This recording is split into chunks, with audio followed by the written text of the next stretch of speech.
las cabezas, por favor. Esta noche, Señor, pedimos que sea tu Espíritu Santo que nos enseña, que nosotros podemos estar enseñados por el Espíritu, no por nuestros conceptos, ni por familiaridad, ni por una idea de que por simplemente aplicar nuestra habilidad al estudio podemos aprender, pero que seamos todos nosotros, Señor, humildes delante de ti, para que tu Espíritu nos pueda enseñar lo que es que nos quiere comunicar esta noche. Pedimos en el nombre precioso de Jesús. Amén. ¿Se pueden sentar? Abran sus Biblias a Efesios capítulo 4. Efesios 4. Y si los que están atrás quieren llenar estas sillas más adelante, por favor, sería de beneficio para ustedes y para mí también.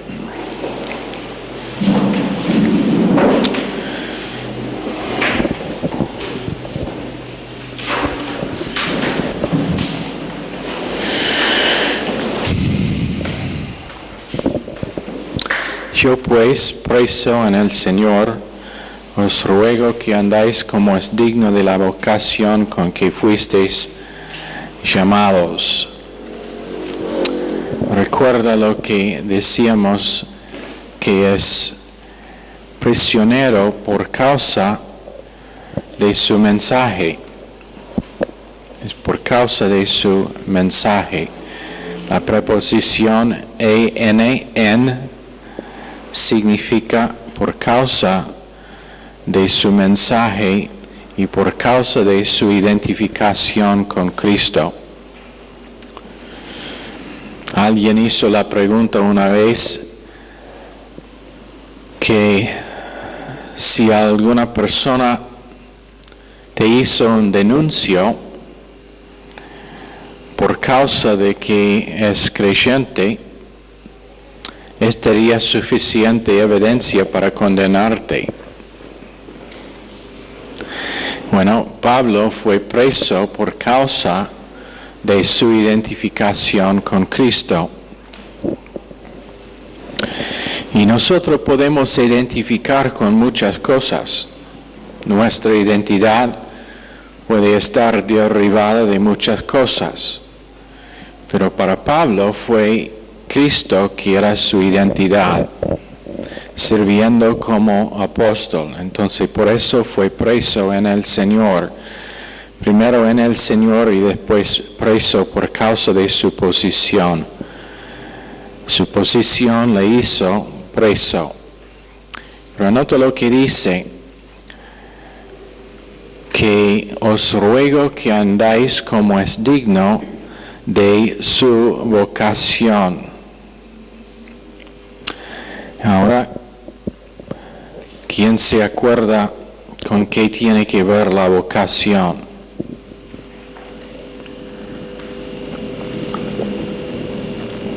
¿Qué es tu vocación?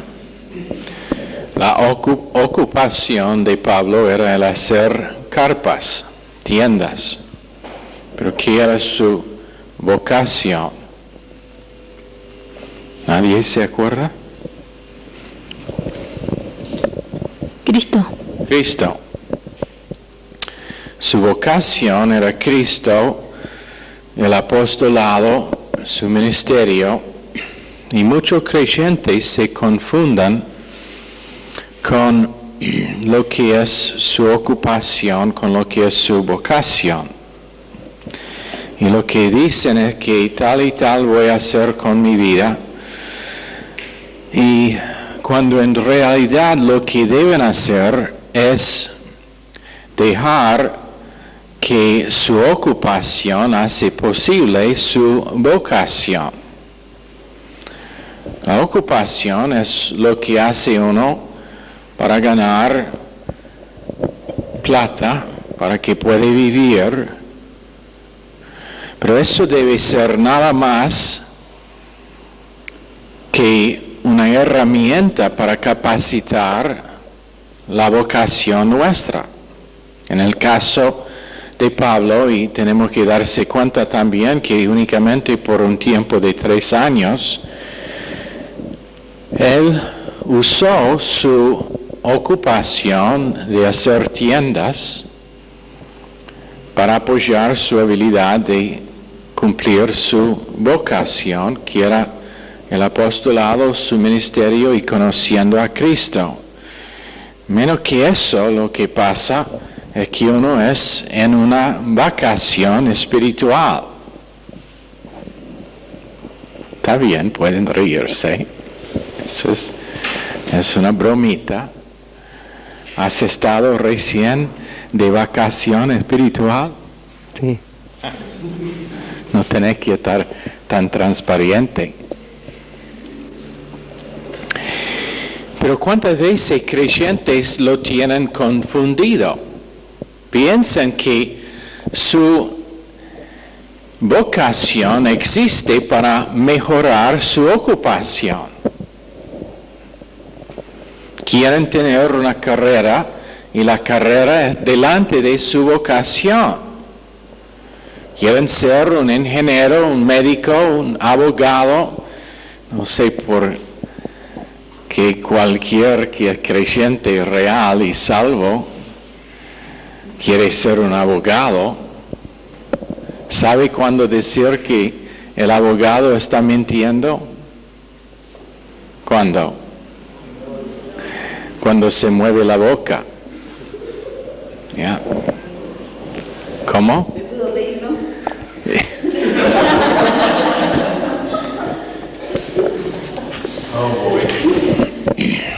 Pastor Lemos, ayúdeme. Pero tiene que ver con nuestro comportamiento cotidiano, con los motivos y metas y sustancia de nuestra vida. Ahora varios me contaron que la clase de anoche sobre el tener de una visión era muy importante, pero cuántas veces creyentes se caen en el error de tener sus metas, sus deseos, sus motivos, nada más que sistema de valores temporales. Por ejemplo, si nosotros hacemos una entrevista con todos que están aquí esta noche, ¿en qué forma va a responder a la pregunta siguiente? ¿Cómo quiere que su vida es diferente en 5 años? ¿En qué manera tiene deseo de que su vida sea cambiada en 5 años? Bueno, algunos dirían, ojalá que esté ganando un sueldo mejor. Otros dirían, ojalá que estoy ganando un sueldo. Otros dirían, bueno, yo quiero ser casado, o tener una familia, o comprar una casa, o estar estudiando en Baltimore. Y cualquier de esas cosas en sí no son malas, pero ¿qué es el motivo? El motivo del corazón es tan importante para todo lo que hacemos nosotros. En otras palabras, 2 personas que hacen exactamente la misma cosa, y en un caso estará recompensa y en el otro caso estará pérdida de recompensa. ¿Sabe por qué? Motivo del corazón. Motivo del corazón. Había un alumno en el instituto bíblico que dijo, y alguien comentaba cuán bueno era que estaba estudiando en el instituto bíblico, y él dijo, no, la verdad es que yo estoy aquí porque mi abuela me prometió un auto nuevo si cumplo el instituto bíblico. Su motivo era absolutamente horrible. Y ojalá que el plan de Dios, en el plan perfecto de Dios, su auto nuevo, cuando tenía menos que 100 kilómetros, fue involucrado en un accidente de tránsito y completamente destruido, sin daños personales a ese muchacho. No sé cómo terminó, pero motivo equivocado. Uno puede estar estudiando porque dice, bueno, yo tengo ganas de estar pastor. Por eso, no, su motivo está mal. El propósito del Instituto Bíblico es conocer a Dios para saber si el deseo de Dios y la voluntad perfecta de Dios es que sea un pastor, o misionero, o profesional, o médico, o abogado.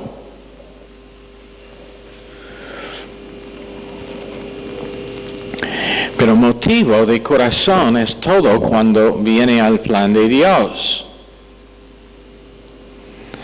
De vez en cuando jóvenes dicen, bueno, yo tengo ganas de ir a Chile para estudiar por un semestre.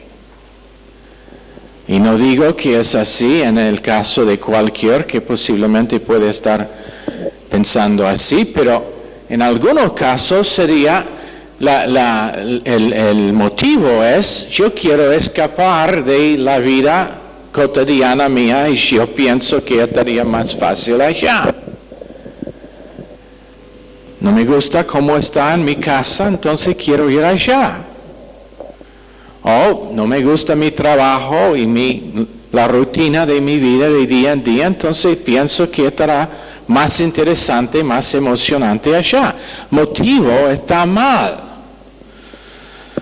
Nuestra vocación es conocer a Cristo, y menos que sea Cristo que motiva las decisiones, nuestros motivos están malos. Efesios 4:2 dice, con toda humildad y mansedumbre, soportándoos con paciencia los unos a los otros en amor. ¿Y qué significa aquí esta palabra humildad? ¿Quién se acuerda lo que le dimos? ¿Qué significa la palabra humildad? No hablen todo a la vez. Allá en Granburg, levante la mano si piensa que tiene la respuesta. Ok, eso es correcto. La palabra griega me escapó al último momento.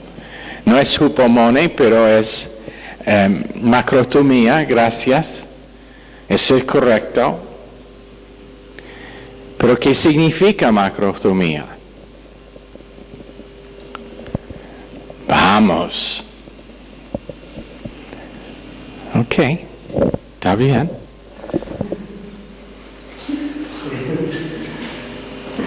Cuando alguien quiere levantarse y tomar el micrófono y explicar lo que significa macrotomía, seguimos.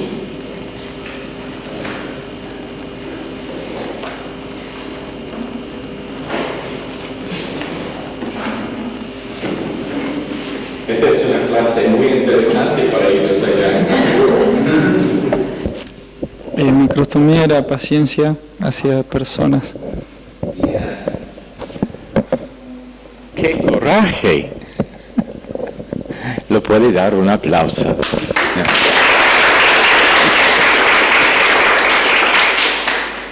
Pero ¿qué significa? ¿Qué significa macrotomía?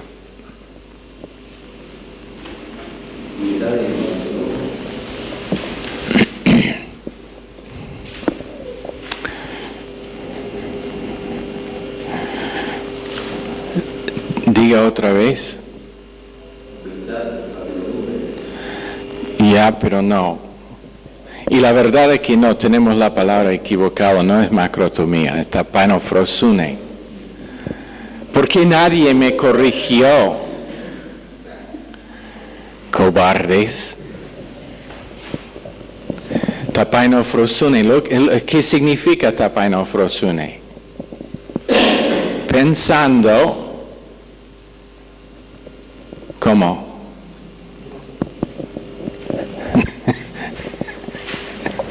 Pensando en gracia. ¿Estás seguro? Sí. ¿Absolutamente seguro? Sí. Ya, pensando en gracia, pero especialmente con respecto a qué?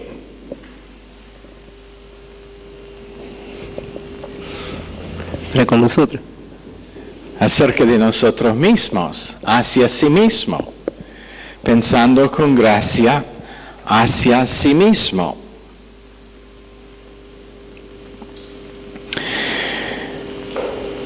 Ahora, la iglesia de Jesucristo no tiene una historia de pecado. ¿Sabe? ¿Sabe que la iglesia de Jesucristo no tiene una historia de pecado? Pero nosotros pecamos, pero la iglesia no está cobrado con ese pecado, nosotros tampoco.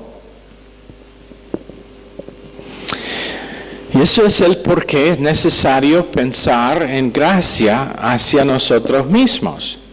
El pecado nunca estará cobrado. ¿Por qué? ¿Por qué no puede ser cobrado? Porque ya Cristo lo pagó en la cruz. Ok, porque es pagado ya en la cruz. Entonces, ¿por qué aún tenemos que estar, ¿cómo decir?, consciente de pecado? Tenemos que ser conscientes, tenemos que confesar y rebotar, pero ¿por qué? Si no está puesto a nuestra cuenta.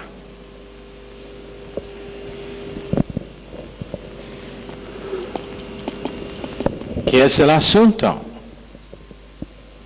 Pensar lo mismo que Dios. No. ¿Qué es el asunto? No estamos en gracia. ¿Qué es el asunto? Nuestra comunión con Dios. Nuestra comunión. Comunión rota es el asunto. Por eso es necesario confesar y rebotar. Antes de que yo pueda pensar en gracia hacia otra persona, necesito pensar en gracia hacia mí mismo.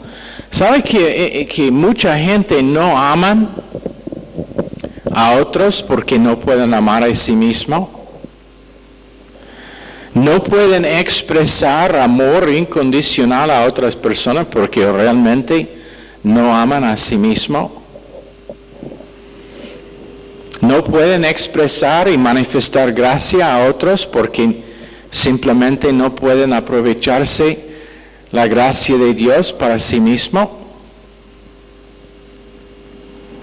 Pastor Steven contó, y yo me acuerdo de esta persona, pero al fin de la historia más que nada, un hombre que se llamaba Jimmy Chase, quien estaba en el ministerio todavía creo que está en el ministerio, pero ahora probablemente más que 25 años, a 30 años atrás, él se había encarcelado 26 veces. Tenía 30 accidentes de tránsito por manejar borracho. Y bueno, él tenía una batalla con alcohol.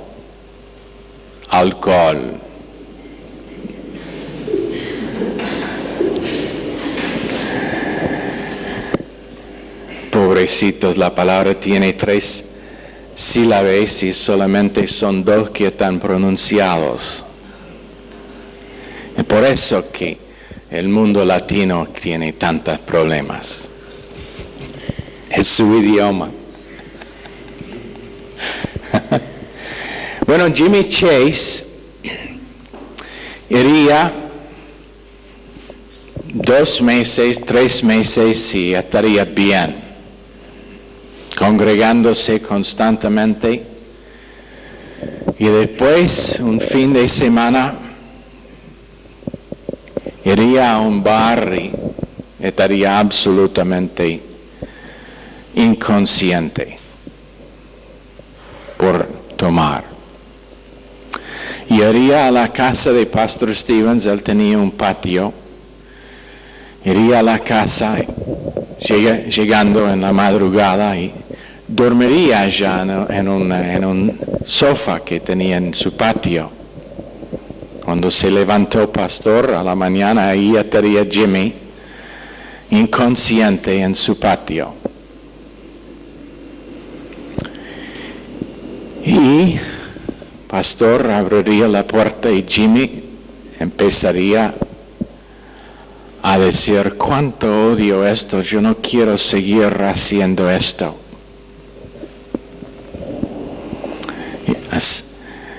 Haría bien por unas semanas o meses y después caería nuevamente. Pero lo interesante es que cada vez que fracasó, iría directamente a la casa de Pastor Stevens. ¿Sabe por qué eso es interesante? Porque normalmente no es lo que creyentes hacen cuando fracasan. Se alejan, no se acercan, se alejan. Pero en medio de su problema y su batalla con alcohol, él había agarrado lo que significa rebotar. Odiaba su problema, pero cada vez se levantaba, rebotaba y fue adelante. Y lo interesante es que durante ese tiempo él fue responsable, borracho, para traer más gente a la iglesia que los diáconos y ancianos. Estando borracho, traería gente a la iglesia. Él iría al bar y decirle: ustedes necesitan ser salvos, vengan conmigo. Y los llevaría. Entonces el pastor lo dejó cantar una vez, después de que había estado sin tomar por 2-3 meses, lo dejó cantar. Y los ancianos estaban medio mal y medio ofendidos y decían: no puede dejar que cante, solamente unos pocos meses que es seco, que no ha tomado. El pastor les dijo: pero él ha ganado más almas que todos ustedes juntos. Y era la verdad. Bueno, finalmente ganó la victoria. Y por más que 30 años no ha tomado. Pero había un tiempo largo en que él simplemente, por cualquier motivo, si tú quieres juzgar, eso es entre vos y Dios, yo no quiero juzgar, pero por cualquier motivo en esa área de su vida, y cada vez que fracasaba, en lágrimas, él abrazaría a Pastor Stevens diciendo: cuánto odio eso, yo no quiero seguir tomando como esto, yo quiero ser libre de esto. Pero cada vez rebotaba. ¿Por qué? Porque estaba aprendiendo a ministrar gracia a sí mismo. Y había aprendido que el pecado no era el asunto, pero cuánto odiaba la rotura de su comunión con Dios durante ese tiempo y el mal testimonio que él sabía que era su vida durante ese tiempo. entonces seguía rebotando. Bueno, creyentes necesitan aprender a rebotar y hacerlo rápido y no alejarse. No sé cuántas veces alguien no viene por un tiempo. Bueno, no queremos tener la apariencia de estar metiéndose en lo privado suyo, entonces no decimos nada, pero no viene domingo, no viene miércoles, no viene sábado, no viene el domingo siguiente, entonces decimos, bueno, posiblemente necesito una llamada. Les llamamos, hola, solamente para saber si estaba enfermo, si había un problema que no viniste. Y intentamos hacerlo leve porque normalmente empiezan a pedir perdón por no estar. Bueno, ¿por qué pidiendo perdón de mí? No soy sus Dios, de ellos. Pero cuando llega al fondo de todo, lo que se dice, bueno, estaba medio mal y necesitaba solucionar unas cosas en mi vida. Cuando cuelgo el teléfono, esto es lo que quiero hacer. Oh Dios, ¿cuándo van a entender? Dios, ¿cuándo van a entender?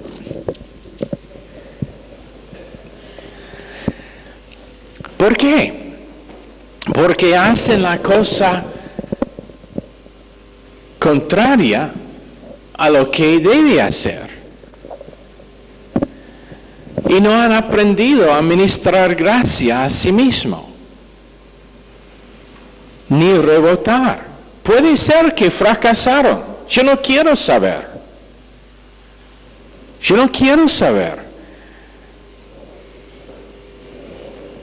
Pero el secreto es rebotar.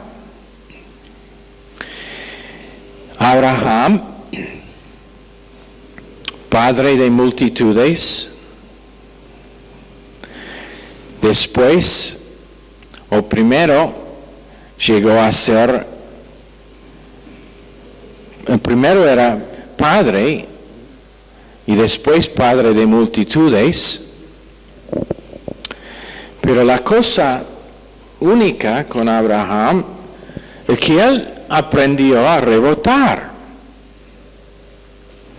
Es el padre de nuestra fe en Lucas 1:72, 73, Gálatas 3:29, coherederos con Abraham. Pero vea su vida en Génesis 12, 1-4, fue instruido por Dios no tener ninguna de su familia consigo. ¿Qué hizo? Cuando salió de Babilonia, llevó su padre. Y entonces tenía que parar hasta que falleció su padre, hasta que podría seguir su viaje. Después tenía consigo su primo Lot, sobrino, su sobrino Lot, que le causó más problemas, desobediencia, ignorando lo que Dios le había hecho. Cuando llega en capítulo 12, verso 10, en Canaán hay un hambre, entonces ¿qué hace? Va a Egipto. ¿Y qué hace ella? Miente acerca de su esposa para salvar su propia piel. Después consigue esta jovencita Agar, que era muy conveniente en el futuro. Otra vez atrasándose. Agar dice en capítulo 16, que ellos no van a tener, entre los dos, no van a tener el hijo prometido. Entonces lo hace la sugerencia de ir con su con su sierva, Agar. Y Ismael está nacido. Desobediencia, falta de fe.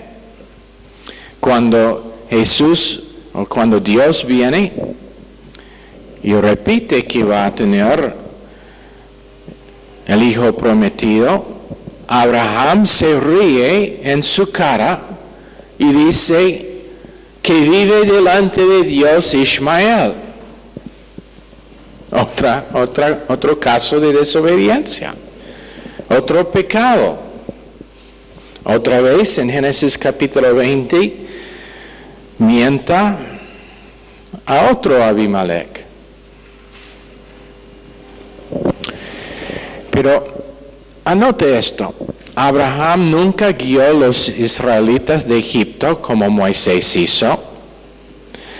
Nunca tenía el favor que Jacob tenía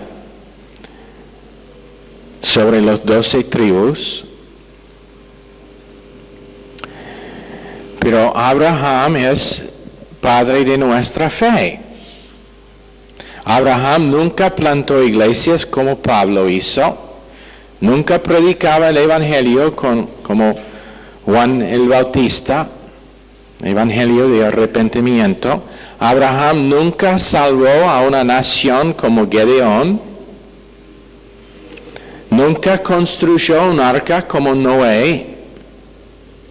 Nunca hizo milagro como Elías o Eliseo. Nunca era un misionero como Tomás. Entonces, en un sentido, podemos decir que realmente Abraham no tenía ningún cumplimiento de valor en su vida. 13 años fuera de comunión, sin hablar con Dios, o si habló con Dios, no era algo notable en la mente de Dios. Pero, ¿qué hizo? Rebotó, seguía rebotando cada vez que fracasó. Ahora, puede ser que tú eres culpable, y espero que no, pero puede ser que uno es culpable como María Magdalena, o culpable de inmoralidad como David. Pero el asunto es, ¿qué va a hacer después de ese pecado? Porque si sea tan mal pecado, tan horrible pecado como uno de esos, o el asunto es qué hará después de su pecado. Tarde o temprano venir un fracaso de algún grado. El asunto es qué va a hacer después.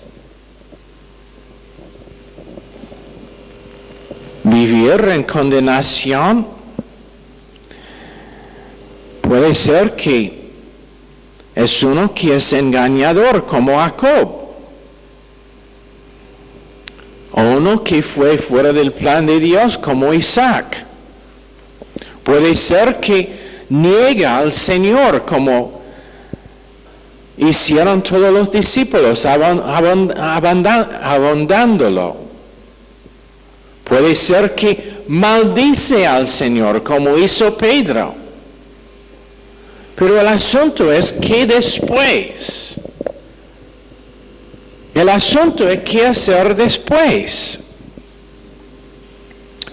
Cualquier cosa que pasa o que ha pasado en su vida, la cosa que quiero rogarles esta noche es que se levantan y que sigan adelante. Que se levantan, que se rebotan y que sigan adelante.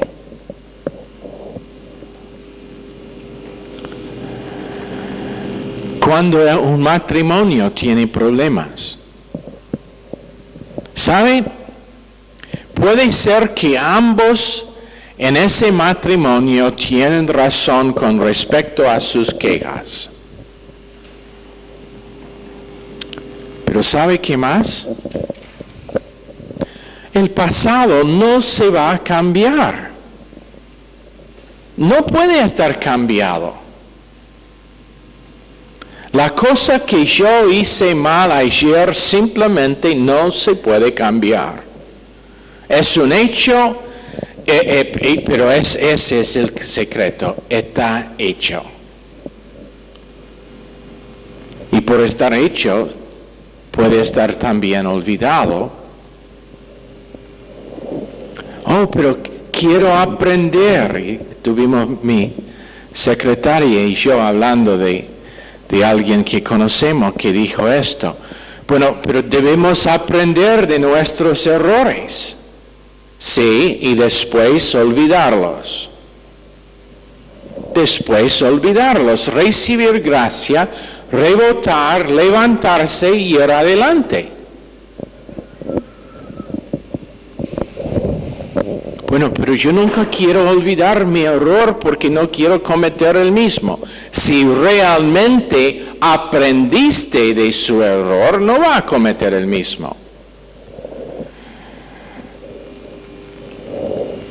Pero una cosa necesaria, aislar el pecado, olvidar el pecado y ir adelante. Filipenses 3, 13 y 14. Pablo diciendo una cosa hago, olvidando lo que te ha pasado, prosigo la meta y el llamamiento supremo que es Cristo. Porque su futuro, escúchanme, el pasado está hecho, pero el futuro todavía es una tremenda potencial que nosotros podemos escribir y definir.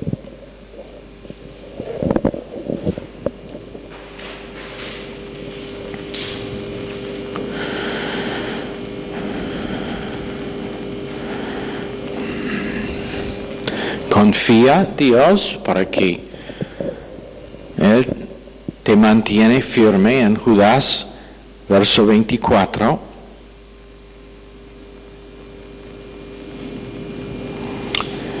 También Romanos 14:4. Abraham usó Proverbios 24:16. El recto caerá 7 veces, pero se levantará. Pero el inicuo se caerá y no se levantará.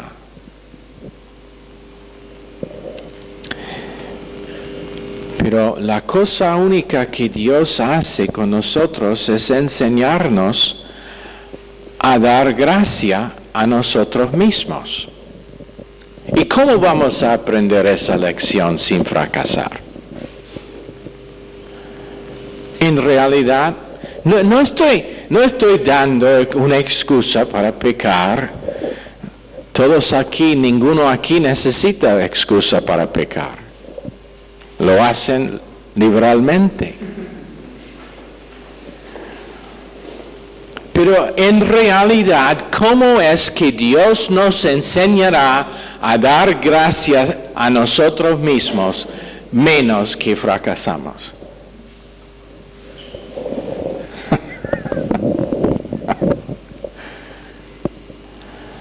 Oh, pero el mundo cristiano es temeroso de mover porque seguro si fracasan Dios como Dios caerá de su trono. ¡Oh, Dios! El pastor Wood pecó.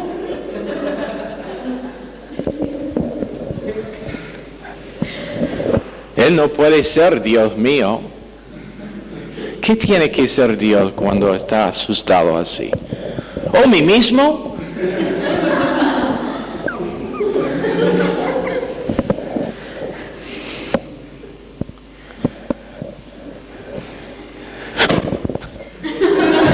Ricardo, no lo creo, pero tengo que creerlo porque no vivo por fe, yo vivo por vista.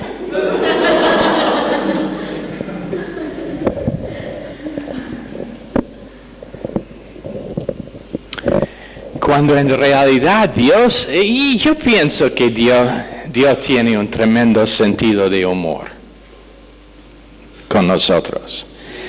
Ahora, no malinterprete lo que voy a decir. Dios nunca es el autor de pecado. Nunca es a favor de fracasar y pecar, nunca. Pero yo pienso que Él tiene una sonrisita cuando Él vea, oh, van a pecar otra vez, pero los voy a enseñar a dar gracia a sí mismo por medio de su propio fracaso. Es algo que nosotros no podemos entender. Que odia pecado. Porque pecado, nuestros pecados, puso Cristo en la cruz, su Hijo. Pero Él no es como nosotros. Él es realista. Él sabe que nosotros vamos a fracasar siendo salvos. Él no es el ¿cómo decir? No realista, que son muchos creyentes que dicen, no, pero después de ser salvo, sabemos que no va a pecar más el creyente. Nosotros, cuando mi esposa y yo estuvimos viviendo allá en esa casa, medio kilómetro del camino de la, ¿cómo decir? Road. What's road? ¿Ya? Camino. De la calle. En la montaña. No había nadie.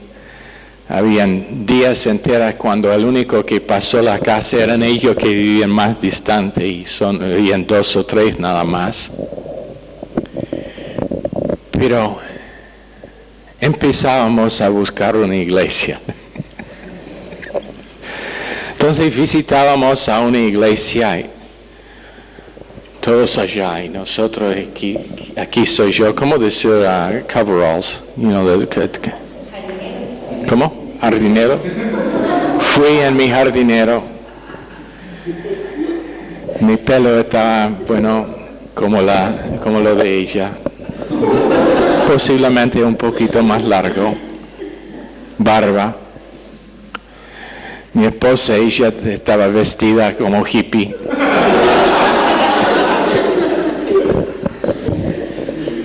Fuimos todos en la iglesia. Bienvenido a nuestra iglesia.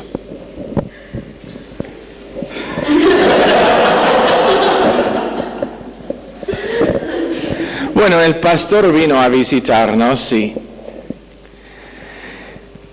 nosotros hicimos unas preguntas y no sé cómo salió, pero él dijo, bueno, nosotros creemos que la naturaleza pecaminosa puede estar erradicada aquí en la tierra.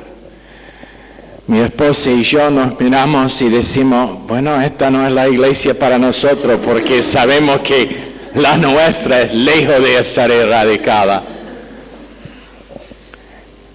Y Dios es realista, esa es una actitud no real. Yo pensaba cuando me dijeron eso, ¿qué está fumando este tipo? Eso no es real. Dios es realista, Él sabe y tiene ya un plan para nuestro fracaso, es enseñarnos a recibir gracia y dar gracia a nosotros mismos. ¿Y sabe por qué? Para que la próxima vez que veamos que otra persona peca, aun cuando sea contra nosotros, podemos dar gracia a esa persona. ¿Cuán frecuentemente nosotros, oh, wow, qué tremendo mensaje de gracia. Gracias, pastor, por ese mensaje. Eso es lo que necesitaba oír, que nosotros vivimos por la gracia de Dios y que Él nos ministra gracia en todo momento. ¿Por qué tocaste mi auto?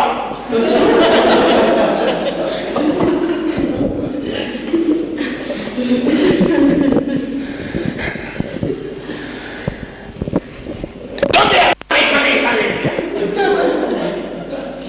¿No hay limpia?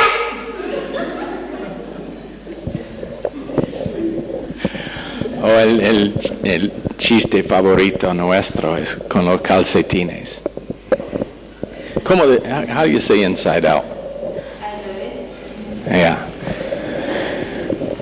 ¿Cuándo va a aprender a poner los calcetines no al revés? ¿Cuánto tiempo tengo que malgastar poniéndolo correcto?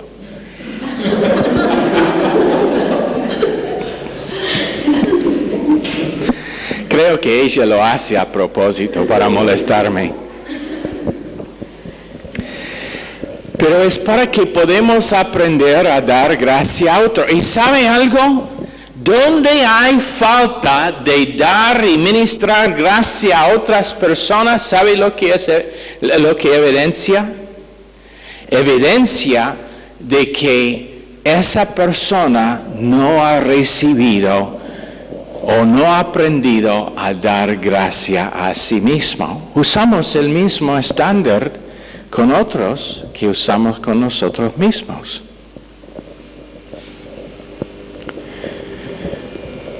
Y entonces, si yo no te doy gracia, ahora quiero clarificar algo.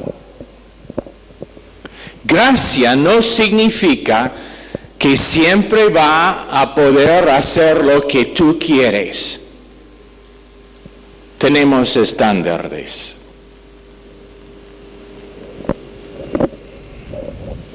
Gracia significa vivir más allá que lo que uno quiere hacer. Pero Él está enseñándonos a dar gracia a nosotros mismos. Mansedumbre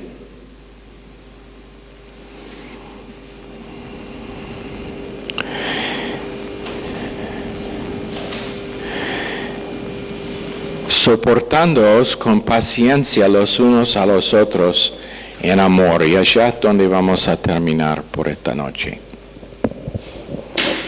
Ojalá que cada uno de nosotros podemos en un grado mayor cada día aprender a ministrar gracia a nosotros mismos, porque lo más que aprendemos a dar gracia a número uno, lo más que podemos ministrar esa gracia a otros. Pero se requiere honestidad. ¿Sabe cómo empezábamos diciendo la necesidad de rebotar?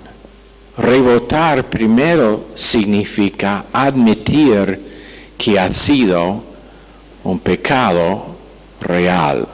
Y no simplemente cubrir el asunto diciendo, no, pero no es importante. Es importante. La cosa menor que rompe mi comunión con Dios, instantáneamente debe estar admitida, confesada, arrepentida y rebotada. En el segundo que el Espíritu Santo me revela.